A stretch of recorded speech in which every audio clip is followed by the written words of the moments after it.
अस्सलाम वालेकुम व्यूअर्स, कैसे हैं आप? उम्मीद करती हूँ खैरियत से होंगे। पाक न्यूज़ में मैं आपके साथ। तो आसिफ जमील बहुत ही होनहार बेटे थे तारिक जमील का, उनकी वफ़ात के ऊपर जो बयान था वो दिखाते हैं आपको ये वीडियो। तो वीडियो स्टार्ट करने से पहले प्लीज़ आप मेरे चैनल को सब्सक्राइब करिएगा, लाइक करिएगा, ताकि मेरी जो भी वीडियो हो आपको मिल सके।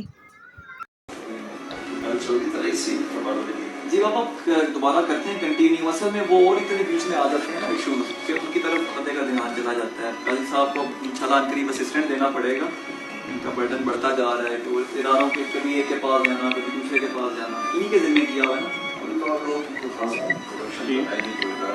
बाबा। ये बेसिकली ना इदारे जो होते हैं ना, ये जहाँ तक हम खड़े हुए हैं ना, इसके लिए भी बहुत सारी कागजी कार्रवाई है, स्ट्रक्चर का नक्शा पास।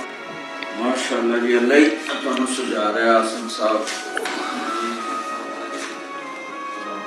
सारा कुछ तो बड़ी पढ़ाइयाँ के बाद मिल रहा हूँ। ये अताई काम है, सारा अताई काम है। दुनिया डिवाइड और शादी से जर्सी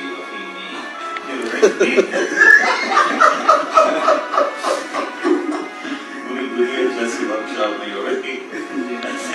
सिस्टम वाले दायस तो भी बड़े बड़े पड़े, तो कोई बड़ी कंपनी सिस्टम को बगैर नहीं चल रही।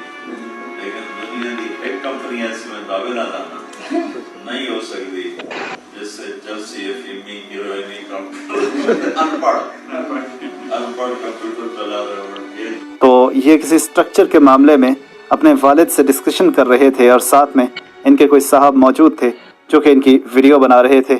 और डिस्कशन इस कदर शानदार थी कि यूँ लग रहा था कि कोई एक्सपर्ट किसी मामले में डिस्कशन कर रहा है और वालिद के साथ इस तरह का इनका किसी ने ना सोचा हुआ होगा।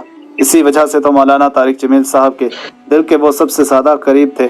और आज जिस तरह लोग उनके ख़िलाफ़ बातें कर रहे हैं, तो मौलाना तारिक जमील साहब पर क्या गुज़रती होगी, या क्या इन लोगों ने अल्लाह के हुजूर पेश नहीं होना कि किसी की वफ़ात पर इस तरह की बातें करना। कोई हकीकत में अगर मुजरिम है भी, फिर भी उस पर बात नहीं करनी चाहिए। और यहाँ पर तो एक बीमारी वाला मामला था और अवाम ने तमाशा बना के रख दिया। अवाम क्या चंद एक अनासर हैं जो इस किस्म के काम करते हैं। बहरहाल आप राय दीजिएगा। आज की वीडियो शेयर भी कीजिए।